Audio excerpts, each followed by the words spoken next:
കോൺഗ്രസ്സുകാരനിലേക്ക് സ്വാഗതം. ഇന്ന് കോൺഗ്രസ്സുകാരനപ്പുറത്തേക്ക് ഒരു കോൺഗ്രസ്സുകാരിയാണ് നമുക്കിവിടെ കിട്ടിയിരിക്കുന്നത്. കോൺഗ്രസ്സുകാരി എന്ന് പറയുന്നത് എല്ലാ രീതിയിലും ആദർശപരമായിട്ടുമെല്ലാം. മാഡത്തിനെ പരിചയപ്പെടുത്തുന്നതിന് മുമ്പ് നമുക്കൊരു പേരിൽ നിന്ന് തുടങ്ങാം. എ നഫീസത്ത് ബീവി, കറക്റ്റല്ലേ? ശരി, എ നഫീസത്ത് ബീവി കേരള പൊളിറ്റിക്സിൽ ആരായിരുന്നു എന്ന് പറഞ്ഞു തുടങ്ങിയിട്ട് ഞാൻ മാഡത്തിലേക്ക് വരാം. ഓക്കെ, ആരായിരുന്നു മാഡത്തിൻ്റെ ഇതിൽ മാഡത്തിൻ്റെ അമ്മ? എല്ലാമായിരുന്നു. സത്യസന്ധതയുള്ള, പാർട്ടിയോട് കൂറുള്ള. എന്നും അമ്മ ഞങ്ങളോട് പറയുമായിരുന്നു, പാർട്ടി എനിക്ക് എന്ത് തന്നെന്നല്ല, എനിക്ക് എന്ത് ചെയ്യാൻ എൻ്റെ പാർട്ടിയോട് പറ്റും. നെഹ്റു മുതൽ Indira Gandhi, Rajeev Gandhi, Rahul, Sonia, that is the last. Doctor Arifa Zainuddin, welcome to the show. അപ്പോൾ മാഡത്തിന് പറയുമ്പം ഒരു ഭയങ്കര ഒരു ലെഗസി ഉണ്ട് കോൺഗ്രസ് പാർട്ടിയുടെ അല്ലെങ്കിൽ UDF ലെഗസി. അതിനപ്പുറത്തേക്ക് മാഡം ഒരു പ്രൊഫഷനാണ്, your a doctor by profession. കുറേ നാൾ വിദേശത്ത് ജീവിച്ചു. ആ അനുഭവങ്ങൾ അത് കേരളത്തിലേക്ക് വരികയും കേരളത്തിൽ ഇന്നും ആക്റ്റീവായ രാഷ്ട്രീയത്തിൽ നിൽക്കുന്ന ഒരു വനിതാ രത്നമാണ്. അങ്ങനെയാണെങ്കിൽ വനിതകളുടെ പ്രാമുഖ്യം എത്രമാത്രം കോൺഗ്രസ് പാർട്ടിയിൽ ഇപ്പോൾ ഉണ്ട്? അല്ലെങ്കിൽ ഇപ്പോൾ സീറ്റ് വിഭജനത്തിൻ്റെ കാര്യത്തിലൊക്കെ തന്നെ പല നേതാക്കളും പറഞ്ഞിട്ടുണ്ട് സ്ത്രീകൾ വളരെ കുറവായിരുന്നു എന്നുള്ള കുറേ വിവാദവും ഉണ്ടാകുന്നുണ്ട്. എങ്ങനെയാണ് മാഡം ഇതിനെ പ്രതികരിക്കുന്നത്? വളരെ സത്യമായിട്ടുള്ള ഫാക്റ്റാണ് അവർ വിളിച്ച് പറഞ്ഞത്. ഞാനൊരു ഡിസിപ്ലിനറി കമ്മിറ്റിയുടെ സ്റ്റേറ്റ് മെമ്പറായിരിക്കും. എനിക്കതിനെപ്പറ്റി പറയാൻ ഓപ്പണായിട്ട് എൻ്റെ പാർട്ടിക്കെതിരായിട്ട് പറയാൻ പറ്റാത്തതുകൊണ്ട് മാത്രമാണ് ഞാൻ പറയാത്തത്. സത്യമാണ്. തദ്ദേശ സ്വയംഭരണ ഇലക്ഷൻ ടൈമിൽ 50% ലേഡീസിന് കൊടുക്കുമെന്ന് പറഞ്ഞിട്ട് എല്ലാവരും പറയും 30% സ്ത്രീകൾക്ക് അസംബ്ലിയിൽ കൊടുക്കും എന്ന്. സ്ത്രീകൾ നമ്മളെ ഭരണഘടനയിലും നമ്മളെ MLA അസംബ്ലി ഓർ പാർലമെൻറ്റിൽ കൂടുതൽ വരുന്നു അന്ന് മാത്രമേ ഈ സ്ത്രീ ശാക്തീകരണം എന്ന് പറയുന്നതിൽ അർത്ഥമുള്ളൂ. എല്ലാവരും പറയും ശാസ്ത്രീകരണം, പക്ഷേ still the ladies are suffering in all levels, not even ground ലെവലിലല്ല, എല്ലാ ലെവലിലും അവർ സഫർ ചെയ്യുകയാണ്. റെക്കഗ്നിഷൻ വന്നിട്ടില്ല.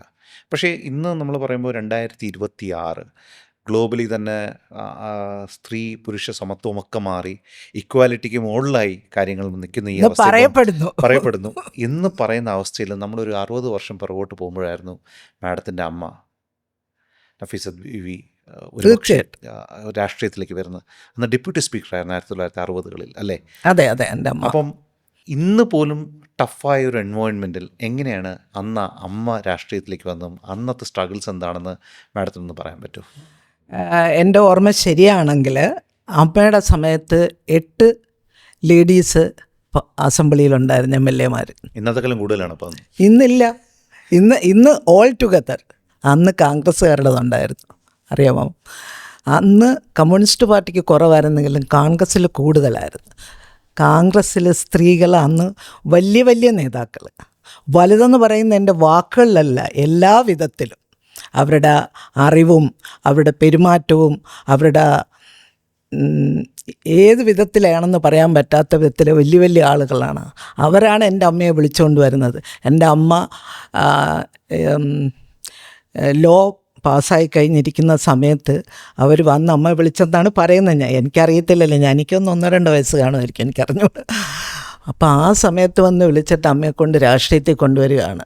എൻ്റെ ഗ്രാൻഡ് ഫാദർ വളരെ അറിവുള്ളൊരു മനുഷ്യനാണ്, ബിസിനസ്സുകാരനായിരുന്നു. അദ്ദേഹം പറഞ്ഞു, ശരി, നിങ്ങൾ മുസ്ലിം സമുദായത്തിൽ നിന്ന് ഒരു സ്ത്രീയെ കൊണ്ടുപോകുന്നെങ്കിൽ ഞങ്ങളുടെ മരുമകളെ കൊണ്ടുപോകുന്നതിൽ സന്തോഷമേ ഉള്ളൂ. അന്ന് കേരളത്തിൽ ആലപ്പുഴയിൽ TV തോമസ് ആയിരുന്നു. കമ്മ്യൂണിസ്റ്റ് പാർട്ടി ഏറ്റവും സ്ട്രോങ് ആയിട്ടുള്ള സമയത്തായിരുന്നു അമ്മ രാഷ്ട്രീയത്തിൽ വരുന്നത്. ആദ്യത്തെ ഇലക്ഷൻ അമ്മ തോറ്റു, പക്ഷേ 2ാമത്തെ ഇലക്ഷൻ അമ്മ ജയിച്ചു. പക്ഷേ അന്ന് അമേരിക്കയിൽ അമ്മയെ അതിൻ്റെ പേരിൽ അമേരിക്ക ലീഡേഴ്സ് എക്സ്ചേഞ്ച് പ്രോഗ്രാമിൽ അമ്മയ്ക്ക് 2 മാസം ത്രൂ ഔട്ട് അമേരിക്ക ടൂർ അവർ കൊടുത്ത്. അവിടെ എല്ലാവരും പറയുന്നത് പള്ളിയിൽ മണിയടിക്കുമായിരുന്നു, ഇങ്ങനെ കമ്മ്യൂണിസ്റ്റുകാരോ ഒരാൾ തോപ്പിച്ചെന്ന് പറയുന്നത്. അന്ന് അത്രയ്ക്ക് പ്രാധാന്യമായിരുന്നു ഇതെന്ന് പറയുന്നത്, കമ്മ്യൂണിസ്റ്റ് പാർട്ടിയെ തോപ്പിക്കും. ഇന്ന് ആ ചേഞ്ച് അതൊക്കെ മാറി. മറ്റേ കമ്മ്യൂണിസ്റ്റിനെ തോപ്പിക്കുന്ന ഒരു വ്യക്തി എന്ന് പറഞ്ഞാൽ അത്ര സ്ട്രോങ് ആയിരുന്നു. ആ ഒരു റെസ്പെക്റ്റ് അമ്മയ്ക്ക് ത്രൂ ഔട്ട് അമേരിക്കയിൽ കിട്ടിയിരുന്നു, throughout her journey. All the state they welcomed her for 2 months. അപ്പോൾ അന്നത്തെ ഒരു സ്ട്രഗിൾ എന്ന് പറയുന്നത് ഒരു സ്ത്രീ രാഷ്ട്രീയത്തിൽ വരിക എന്ന് പറയുന്നത് എസ്പെഷ്യലി മുസ്ലിം സ്ത്രീ, അതെ. അപ്പം അങ്ങനെയുള്ള കുറേ ബയസുള്ളൊരു കാലഘട്ടം കൂടിയായിരുന്നു അല്ലേ? എങ്ങനെ പുറത്ത് വരാനും പൊതുനിരത്തിൽ വരാനും പൊതുനിരത്തിൽ കാണുക തന്നെ അല്ലെ? ഒരു സമയത്തിന് ശേഷം ഒരു രാത്രിയൊക്കെ കഴിഞ്ഞ് കഴിഞ്ഞാൽ നമുക്കറിയാം ഒരു 70-80 പോലും അങ്ങനത്തെ ഒരു സിറ്റുവേഷൻ ഉണ്ടായിരുന്നു, രാത്രി സ്ത്രീകളധികം കാണാറത്ത്. അപ്പോൾ പോലും പൊതു ഇടത്തിൽ അല്ലെങ്കിൽ രാഷ്ട്രീയമായിട്ടോ അല്ലെങ്കിൽ പൊതുകാര്യങ്ങളിൽ പോലും ഇടപെടാനുള്ളൊരു അവസരം കിട്ടുക എന്ന് പറയുന്നത് ഒന്ന്. രണ്ട്, ആ അവസരം ഏറ്റെടുത്തിട്ട് ഇന്ന് തന്നെ ഭയങ്കര നമ്മുടെ സൊസൈറ്റി കുറച്ചും കൂടെ കൺസേൺഡ് ആണ് ഇങ്ങനെയുള്ള കാര്യങ്ങൾ. അന്ന് ഇതിനേക്കാളും എന്താ പറയാനായിട്ട് കൺവെൻഷനലായിട്ടൊരു കാലഘട്ടത്തിൽ നിന്നും ആണ് അമ്മ രാഷ്ട്രീയത്തിലേക്ക് വരുന്നത്. അത് എത്രമാത്രം മാഡം അരീഫ മാഡം എന്ന് പറയുന്ന ഡോക്ടർ അരീഫ സൈനുദ്ദീനെ ഇൻഫ്ലുവൻസ് ചെയ്തിട്ടുണ്ട്? തീർച്ചയായിട്ടും I am the daughter of Nafeesath Beevi. കാരണം അമ്മ നാട്ടുമ്പുറത്താണ് ജനിച്ചത്. പക്ഷേ അവിടെ ഏറ്റവും വലിയൊരു ബിസിനസ് പിന്നെ ഈ അവർക്കൊക്കെ നിലം പുരയിടോ അങ്ങനെയുള്ളവരുടെ ആളുടെ മകളായിട്ടാണ് ജനിച്ചത്. അച്ഛൻ കൊല്ലത്ത് അച്ഛൻ്റെ പെങ്ങളെ മകനാണ് എ റഹീം. അവർ കസിൻസ് ആയിരുന്നു. അപ്പോൾ ആ നാട്ടിൽ നിന്ന് അന്ന് വന്ന് ട്രിവാൻഡ്രത്താണ് പഠിച്ചത്. വിമൻസ് കോളേജിൽ അമ്മ പഠിച്ചത്. അത് ഞാൻ എപ്പോഴും വിമൻസ് കോളേജിൽ പോകുമ്പോഴൊക്കെ ഞാൻ ഓർക്കും, അമ്മ അന്ന് 60 വർഷത്തിന് മുമ്പേ അമ്മ പറയും, അന്ന് ഞാൻ ഹോസ്റ്റലിൽ വരുമ്പം ഞാനൊരു മുസ്ലിം പെണ്ണ് മുഴുവൻ കൈ ഉടുപ്പിട്ട് തലയിൽ തട്ടമിട്ട് വല്ലപ്പോൾ അവരൊക്കെ നായന്മാർ കുടുംബത്തിലുള്ള വലിയ വലിയ പണക്കാരുടെ മക്കളാണ് അന്ന് പഠിക്കുന്നത് അവിടെ. അപ്പം അമ്മയ്ക്കൊരു ചെറിയ പെട്ടി. അമ്മ പറയും, എനിക്ക് ആകെ 2 ഡ്രസ്സേ ഉള്ളായിരുന്നു. വീട്ടിൽ അമ്മമ്മയ്ക്ക് ദേഷ്യമായിരുന്നു പഠിക്കാൻ പോകുന്നത്. അന്ന് മുസ്ലിംസ് പഠിക്കരുതെന്നുള്ളതാണ്. അതുമല്ല പെൺകുട്ടികൾ പ്രായമായി കഴിഞ്ഞാൽ എങ്ങോട്ടും ഇറങ്ങരുത്. അന്ന് അവർ ബോഡി ഇടാൻ സമ്മതിക്കത്തില്ല, അറിയാവോ? അണ്ടർ ഗാർമെൻറ്റ് സമ്മതിക്കത്തില്ലായിരുന്നു. അപ്പോൾ അമ്മ പറയും, ഞാൻ സ്കൂളിൽ പോകാൻ നേരത്ത് അത് ഇട്ടിട്ട് വരുമ്പോഴത്തേക്കും വീട്ടിൻ്റെ പുറയിൽ ഇങ്ങനെ നെയ്ത് വെച്ച് ചുരുട്ടി വെച്ചിരിക്കുന്ന സ്ഥലമുണ്ട്, അവിടെ കൊണ്ട് വെച്ചിട്ടാണ് അകത്തോട്ട് കയറുന്നത്, അമ്മമ്മ കാണാതിരിക്കാൻ. ഒന്ന് ആലോചിച്ചു എനിക്ക്. അങ്ങനത്തെ ഒരു സൊസൈറ്റിയിൽ ഞാൻ എപ്പോഴും പേരിക്കും, നമ്മളൊക്കെ എന്ത് സ്വാതന്ത്ര്യത്തിൽ പഠിച്ചു വളർന്നവരാണ്. ഞങ്ങളമ്മ ഞങ്ങളെയൊക്കെ ഭയങ്കര സ്വാതന്ത്ര്യമായിട്ടാണ് വളർത്തിയിരിക്കുന്നത്. അതുകൊണ്ട് ഞങ്ങൾക്ക് ഒരിക്കൽ പോലും ഞങ്ങൾ സ്ത്രീയാണ്, ഞാൻ മുസ്ലിമാണ്, അങ്ങനെ ഒന്നുമില്ല. എവരിബഡി ഹാസ് ദ റൈറ്റ് അല്ലേ? അവിടെ ജാതിയൊന്നുമില്ല. ഇവിടെ ഞാൻ എപ്പോഴും പറയും, I am proud, I am an Indian, I am an Muslim, I am a woman. ഭയങ്കര അഭിമാനമാണ് എനിക്ക് ഇന്ത്യക്കാരി എന്ന് പറയുന്നതിൽ, മുസ്ലിം എന്ന് പറയുന്നതിലും സ്ത്രീ എന്ന് പറയുന്നതിലും. ആ ഒരു ഇത് കിട്ടിയത് അമ്മയുടെ നിന്നാണ്. അമ്മയ്ക്കും ആരെയും പേടിയില്ല, എനിക്കും ആരെയും പേടിയില്ല കേട്ടോ. ഒരുത്തരെയും പേടിയില്ല. ഞാൻ പറയും, പിന്നെ മോഡി ഇന്ന് പ്രൈം മിനിസ്റ്ററായിട്ടിരിക്കുന്നത് എന്തുകൊണ്ട്? ഈ had A chance. If I got A chance I will also can rule the country. I had the power, I can do it. ഞാൻ പറയുന്നത് എല്ലാ ലേഡീസിനും പവറുണ്ട് കേട്ടോ. ദേ ആർ ശരിക്കും സ്ത്രീയാണ് ഒരു കുടുംബത്തിൻ്റെ ഐശ്വര്യം, ഒരു നാടിൻ്റെ ഐശ്വര്യം. അങ്ങനെ വിശ്വസിക്കുന്ന ഒരു സ്ത്രീയാണ്. നാടിൽ നിന്നാണ് ഒരു രാഷ്ട്രം ഉണ്ടാവുന്നത്. തീർച്ചയായിട്ടും. ഞാനിപ്പോൾ ഇടയ്ക്ക് ഒരു ക്ലാസ്സിൽ പറയണ്ടായിരുന്നു, if woman rule this world the world would have been a kinder place, more sensible place എന്ന് പറയും. പിന്നെ എനിക്ക് ഏറ്റവും ഒരു സങ്കടം, നമ്മളെ society, I never think about Muslim society, Hindu society, ഞങ്ങളമ്മ ഞങ്ങളെയാണ് വളർത്തിയതാണ്. അപ്പോൾ എല്ലാവരും ചോദിക്കും, നിങ്ങൾക്ക് അങ്ങനെ ഒന്നും ഇല്ലല്ലോ മുസ്ലിംസിന് പ്രത്യേകം. ഞാൻ പറഞ്ഞ്, ഞങ്ങളമ്മ അങ്ങനെയല്ല വളർത്തിയത്. ഞങ്ങളെല്ലാവരും, ഞങ്ങളുടെ വീട്ടിൽ ഹിന്ദുക്കൾ നിൽക്കാറുണ്ട്, ക്രിസ്ത്യൻസ് നിൽക്കാറുണ്ട്. അപ്പം ഞങ്ങൾ കൊച്ചിലെ അങ്ങനെയാണ് കണ്ടു വളർന്നിരിക്കുന്നത്. അപ്പോൾ ഞങ്ങൾ ഡ്രൈവർ എന്നൊക്കെ പറഞ്ഞാൽ അമ്മയുടെ ഡ്രൈവർമാരെല്ലാം ഏതെങ്കിലും മതത്തിലുള്ളതാണ്. അമ്മ അങ്ങനെ മുസ്ലിം എന്ന് പറഞ്ഞ് നിർത്തിയിട്ടില്ല. അപ്പം ഞങ്ങൾക്ക് എല്ലാവരോടും ഒരുപോലത്തെ സ്നേഹമാണ്. അവരുടെ പള്ളിയിൽ കൊണ്ടാക്കണമെങ്കിൽ ഞങ്ങൾ കൊണ്ടാക്കും, ക്ഷേത്രത്തിൽ കൊണ്ടാക്കണമെങ്കിൽ ഞങ്ങൾ കൊണ്ടാക്കും. അങ്ങനെ വളർന്നുകൊണ്ട് നമുക്ക് അങ്ങനത്തെ ഒരു ഇതില്ല. അങ്ങനെ പറയുന്നവരെ എനിക്ക് ഇഷ്ടവുമല്ല. ഈ ഒരു തത്വം, ഈ ഒരു അടിസ്ഥാന തത്വം കഴിഞ്ഞ 10-15 വർഷമായിട്ട് ഇന്ത്യയിൽ നഷ്ടപ്പെട്ടു എന്ന് മാഡത്തിന് തോന്നിയിട്ടുണ്ടോ? ഇന്ത്യൻ നാഷണൽ കോൺഗ്രസ്സിലെ ഇന്ത്യയിൽ കഴിഞ്ഞ 15 വർഷമായിട്ട് ഈ ഒരു റേഷ്യോ അല്ലെങ്കിൽ ഈ ഒരു അണ്ടർസ്റ്റാൻഡിങ്ങിന് ഒരു മാറ്റം ഉണ്ടായിട്ടുണ്ട്. നല്ലപോലെ മാറ്റം സൊസൈറ്റിയിൽ മാഡം കാണുന്നുണ്ട് ഈ ഒരു മാറ്റം? ഞാൻ കാണുന്നുണ്ട്. എനിക്ക് സങ്കടമാണ് തോന്നുന്നത്.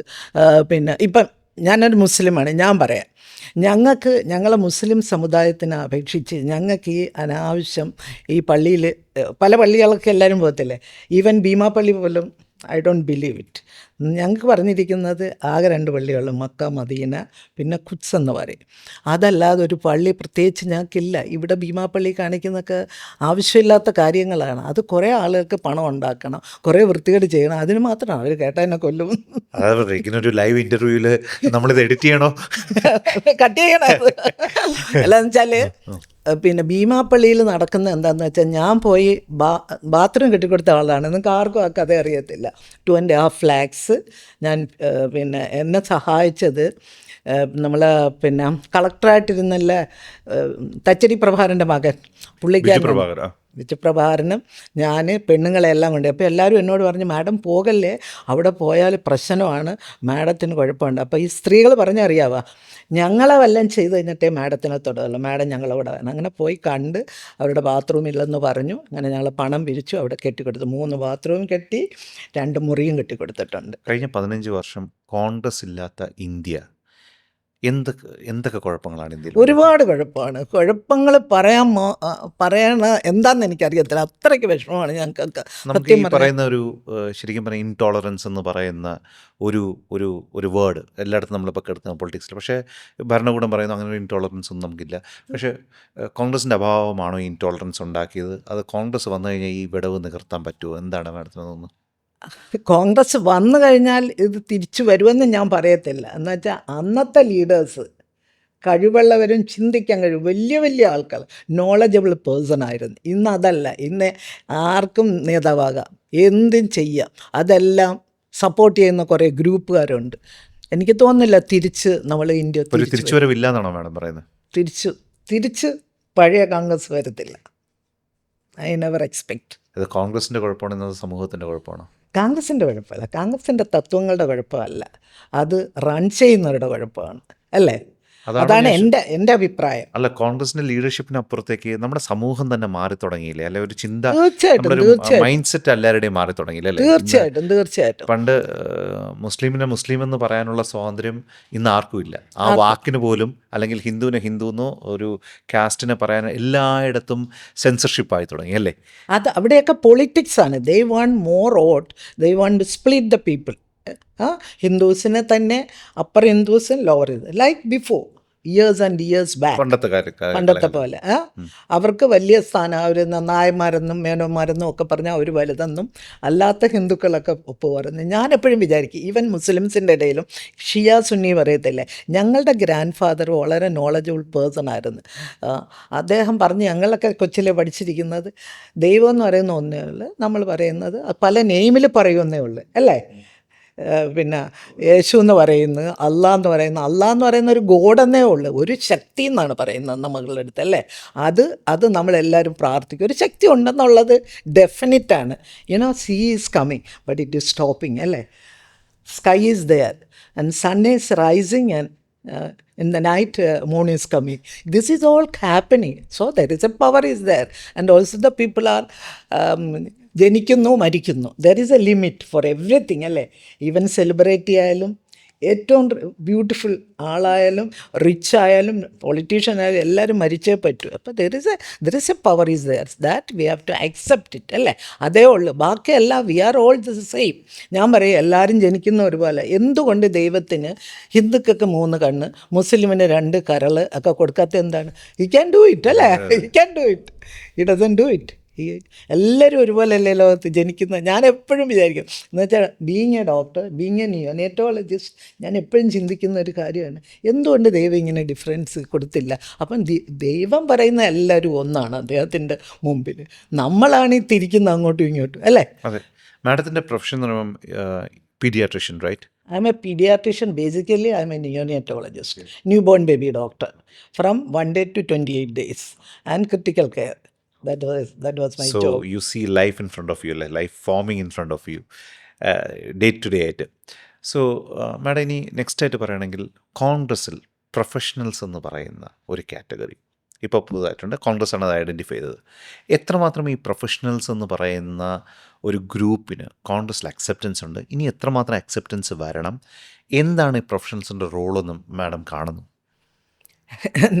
ആദ്യമായിട്ട് ഞാൻ പറയട്ടെ, ഒരു പ്രൊഫഷണൽ വന്നു കഴിഞ്ഞാൽ നമ്മളെ അവരെല്ലാം നോക്കുന്നത് എന്തോ അവരും കൂടെ വന്നിരിക്കുന്നു. ആ ഒരു ആറ്റിറ്റ്യൂഡാണ് കാണുന്നത്. എന്നെ സംബന്ധിച്ചിടത്തോളം ഞാൻ പ്രൊഫഷണലായിട്ട് മാത്രമല്ല, ഞാൻ പൊളിറ്റിക്സിൽ ജനിച്ചു, അവരുടെ അമ്മയുടെ കൂടെ വളർന്നു. അന്ന് മുതലേ ഈ എല്ലാ നേതാക്കന്മാരുമായിട്ട് എനിക്ക് നല്ല കോണ്ടാക്റ്റ് ഉണ്ട്. ഇപ്പം ജീവിച്ചിരിക്കുന്നവർ എന്ന് വെച്ചാൽ വയലാർ രവി, ആൻ്റണിയൊക്കെ at any time I can call, Oommen Chandy, പിന്നെ VM സുധീരൻ, ഇവരെല്ലാം എനിക്കറിയാം. ഇപ്പം VD സതീശൻ, രമേശ് ചെന്നിത്തല. അപ്പം എന്നെ സംബന്ധിച്ചിടത്തോളം ഞാനിപ്പോൾ രാഷ്ട്രീയത്തിൽ കയറി വന്നല്ല, ഞാൻ അന്ന് മുതലേ ഉണ്ട്. ദാറ്റ് ഇന്ദിരാഗാന്ധി അബുദാബിയിൽ വന്നപ്പം ഞാനാണ് റിസീവ് ചെയ്തത്. I have the picture, I can show you in my house is there, and letter from the Indira Gandhi നിന്ന് എനിക്ക് ലെറ്റർ ഉണ്ട്. എന്താണെന്ന് വെച്ചാൽ പിന്നെ പാകിസ്ഥാനിൽ പറഞ്ഞു മുസ്ലിംസിനെ ഇന്ത്യൻ ഗവൺമെൻറ് ഒരുപാട് ഉപദ്രവിക്കുന്നതെന്ന്. So I have written a letter to ഇയാൾക്ക് പാകിസ്ഥാനി പ്രൈം മിനിസ്റ്റർ എഴുതിയിട്ട് കോപ്പി ടു ഇന്ദിരാഗാന്ധിക്ക് അയച്ചു.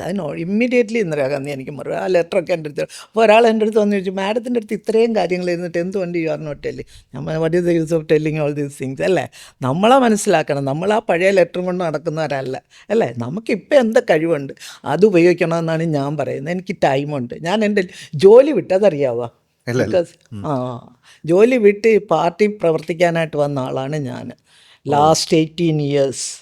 പക്ഷെ മാഡത്തിൻ്റെ ഞാൻ പറഞ്ഞ മാഡം അപ്പം പൊളിറ്റിക്സിൽ വരണമെന്ന് ആഗ്രഹിച്ച് രീതിയിലേക്ക് മാഡത്തിന് പൊളിറ്റിക്സിൽ വരാൻ പറ്റിയെങ്കിൽ അല്ലെങ്കിൽ പറ്റിയില്ലെങ്കിൽ എന്തുകൊണ്ടാണ് ആ ഒരു അക്സെപ്റ്റൻസിലേക്ക് വരാൻ? അല്ല, ഞാൻ വന്നത് എൻ്റെ അമ്മ പറഞ്ഞല്ല എന്നെ ഇൻട്രൊഡ്യൂസ് ചെയ്തത്. അമ്മയ്ക്കറിയാം എനിക്ക് ഇൻട്രസ്റ്റ് ഉണ്ടെന്ന് വെച്ചാൽ when I was student in Trivandrum medical കോളേജിൽ അമ്മയുടെ കൂടെ അന്ന് മുതലേ രാഷ്ട്രീയത്തിലൊക്കെ ഉള്ളതുകൊണ്ട് എല്ലാവരും സഹായിക്കണമെന്നുള്ള മനസ്സാണ്. അപ്പോൾ വന്ന് ഇവിടെ പഠിക്കാൻ തുടങ്ങിയപ്പോഴും തന്നെ ഒരുപാട് ആൾക്കാർ പേഷ്യൻസിനെ കൊണ്ടുപോയി ക്ലിനിക്കൽ അപ്പോയിൻമെൻറ്റ് എടുക്കും, ഡോക്ടേഴ്സിനൊക്കെ. അന്ന് മുതലേ എനിക്ക് ഈ ഇൻട്രസ്റ്റഡ് ആണ്. അതുപോലെ തന്നെ ഒരാളുടെ ദുഃഖം കാണുമ്പോൾ അവരുടെ കൂടെ ഷെയർ ചെയ്യുക, ഒരാൾക്ക് അസുഖം വരുമ്പോൾ അവരുടെ കൂടെ ഷെയർ ചെയ്ത് അവരെ സഹായിക്കാൻ പറ്റുമെങ്കിൽ സഹായിക്കുക. എൻ്റെതല്ലെങ്കിലും വല്ലവടെന്നെങ്കിലും വാങ്ങിച്ചു കൊടുക്കും. അതിനൊരു ഡോക്ടറായി മാത്രം ഇരുന്നാൽ പോലെ രാഷ്ട്രീയത്തിൽ വരേണ്ട ആവശ്യമുണ്ടോ? അല്ല, പക്ഷേ I can do it more ആളുകളെ ഓപ്പർച്യൂണിറ്റീസ് മോർ. മറ്റേതാണെങ്കിൽ ലിമിറ്റഡ് അല്ലേ. When I was doing alone എല്ലാം ലിമിറ്റ് അല്ലേ. മറ്റേതാണെങ്കിൽ എനിക്കിപ്പോൾ ഒരു പൊസിഷൻ ഉണ്ട്. സപ്പോസ് എനിക്കൊരു നല്ല പൊസിഷൻ കോൺഗ്രസ്സിലുണ്ടെങ്കിൽ I can go and ask my friends in Abu Dhabi, royal family, Yusuf Ali, Ashraf Ali. അപ്പോൾ അവർ ഡോക്ടർക്ക് ഇത്രയും സ്ഥാനമുള്ളതല്ല, എന്നാൽ ഡോക്ടർക്ക് കൂടെ കൊടുക്കാം. അങ്ങനെ മാഡത്തിന് അത് യൂസ് ചെയ്യാൻ പറ്റിയിട്ടുണ്ടോ? പറ്റുന്നില്ല. ഇവിടെ വന്നിട്ട് എന്തുകൊണ്ടാണ് തരുന്നില്ല? പൊസിഷനെ തരുന്നുണ്ട്. അപ്പം മാഡത്തിന് അങ്ങനത്തെ ഒരു ഡെപ്തിലേക്ക് പാർട്ടി വരികയാണെന്നുണ്ടെങ്കിൽ മാഡത്തിന് വളരെയധികം ചെയ്യാനുണ്ടെന്ന് വളരെയധികം ചെയ്യാനുണ്ട്. ഞാനതാണ്, എനിക്ക് സങ്കടം വരും. ഞാനതാ പറയുന്നത്, ഇവർക്കൊന്നും എന്നെ മനസ്സിലായിട്ടില്ല. ഞാൻ അബുദാബിയിൽ ജോലി ചെയ്തപ്പോൾ എനിക്കൊരു wide spectrum of people friends ഉണ്ട്. അപ്പോൾ അവരെയൊക്കെ എനിക്ക് പോയി കളക്ട് ചെയ്ത് അവിടുത്തെ വിമൻസ്, എൻ്റെ അമ്മ ഷേഖ് സായൻ്റെ വൈഫില്ലേ, ഷെക്ക ഫാത്തിമയുടെ ക്ലോസ് ഫ്രണ്ടായിരുന്നു മരിക്കുന്നവർ. റോയൽ ഫാമിലി ഉണ്ട്. അവരിടയ്ക്ക് ഈ നോമ്പ് സമയത്ത് പൈസ അയച്ചത്. ഞാനതുപോലെ ഒരു 200 people 300 പീപ്പിളിനൊക്കെ ഫുഡ് കിറ്റൊക്കെ കൊണ്ട് കൊടുക്കും. ഭീമാപ്പള്ളി ആ ഏരിയയിൽ മുസ്ലിംസ് ഒരുപാട്. പിന്നെ ഞാൻ ആലോചിക്കാറുണ്ട്, എന്തുകൊണ്ട് ഈ മുസ്ലിംസ് ആളുകൾക്ക് മുമ്പോട്ട് വരണമെന്നില്ലാത്തത്.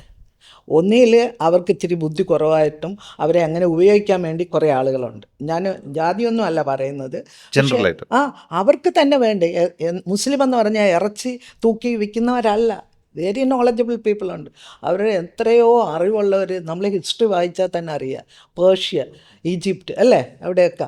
അപ്പം അതുപോലത്തെ ആളുകൾ ഒരുപാടുണ്ട്. പക്ഷെ നമ്മളാണ് മുമ്പോട്ട് വരേണ്ടത്. പിന്നെ എനിക്ക് ഏറ്റവും ഒരു സങ്കടമുള്ളത്, ഭീമാപ്പള്ളിയിലൊക്കെ ഇഷ്ടം പോലെ പണമുണ്ട്.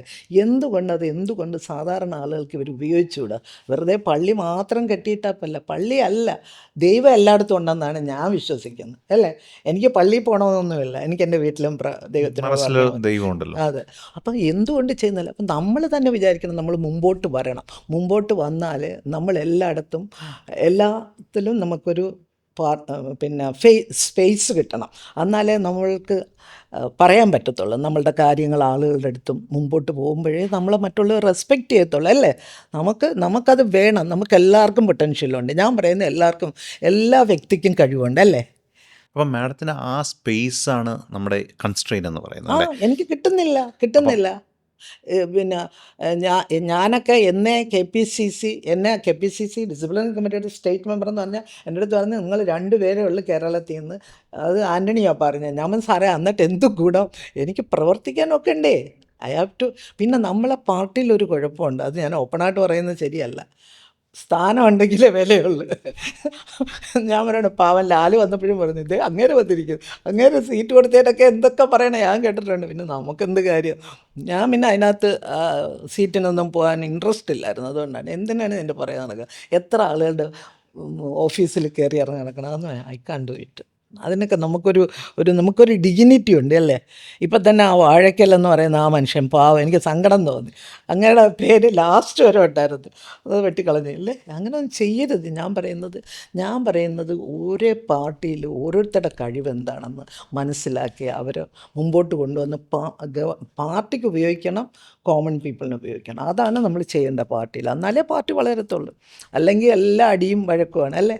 V are all human beings അല്ലേ, എല്ലാവർക്കും പവർ വേണമെന്നുണ്ട്. പ്രൊഫഷണലിൻ്റെ കാര്യം പറയുകയാണെങ്കിൽ, ഈ പ്രൊഫഷണൽ വന്നു കഴിഞ്ഞാൽ ഉടനെ അവർ നോക്കുന്നത് എന്താ, അതേ ഒരു അഡ്വക്കേറ്റ് വന്ന് അല്ലെങ്കിൽ ഒരു ഡോക്ടർ വന്ന്, അല്ല അഡ്വക്കേറ്റിനല്ല, രാഷ്ട്രീയം എന്ന് പറയുന്ന അഡ്വക്കേറ്റന്മാരുടെ കയ്യിലാണ് ഇരിക്കുന്നത്, അവർക്ക് തിരിച്ചും മറിച്ചും പറയാം അല്ലേ. നമ്മളങ്ങനല്ല, നമ്മളെല്ലാം ഡോക്ടേഴ്സ് എന്ന് പറഞ്ഞാൽ നമ്മളെല്ലാം എവിഡൻസ് ബേസ്ഡ് മെഡിസിനാണ്.